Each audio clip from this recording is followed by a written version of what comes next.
রান্না হলো মালাই পনির।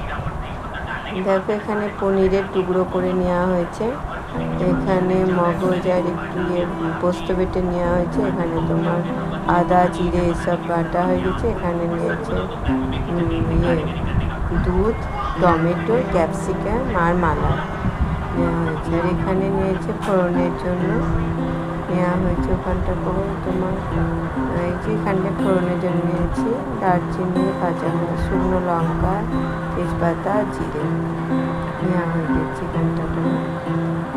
তারপরে কড়াইয়ে সাদা তেল দিয়ে প্রথমে এবার শুকনো লঙ্কা আর ফোড়নের সমস্তগুলো দিয়ে দেওয়া হলো, এলাচ, লবঙ্গ, দারচিনি সব কিছু।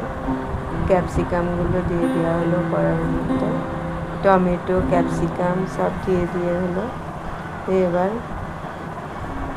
মগজ বাটাটা ঢেলে দেওয়া হলো, মগজ আর পোস্ততে বাটা ছিল, এখানে একটু আদা আর জিরে বাটা হয়েছিল আর শুকনো লঙ্কা, সামান্য চিনি দিয়ে দেওয়া হলো।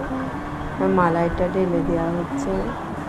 এরকম করে খেলে খুবই ভালো লাগে, দারুণ খেতে, খুব সুন্দর টেস্টি হয়, খুব সুন্দর খেতে। নিরামিষের দিন ওই একটা তরকারি দিয়ে ভাত খাওয়া হয়ে যাবে, বেশি কিছু লাগবে না। তারপরে ঢেলে দিলাম 1 প্যাকেট দুধ, ছোট প্যাকেট 1 পোয়া মতো। তারপরে লবণ দিয়ে দেওয়া হলো, তারপরে পনিরগুলো ঢেলে দেওয়া হচ্ছে। দারুণ খেতে হয়, খুব টেস্টি। তোমরা একদিন বাড়িতে করে খেয়ে দেখো, খুব ভালো লাগবে খেতে, খুব টেস্টি। দেখো হয়ে গেছে, আমরা নামিয়ে নিলাম। তারপরে দুপুরে গরম গরম সব পরিবেশন করে সব খাওয়া হয়ে যাবে, দারুণ লাগবে খেতে, আর কিছুই লাগবে না একটা দিয়ে। টাটা, আবার পরের ভিডিও নিয়ে আসবো, টাটা।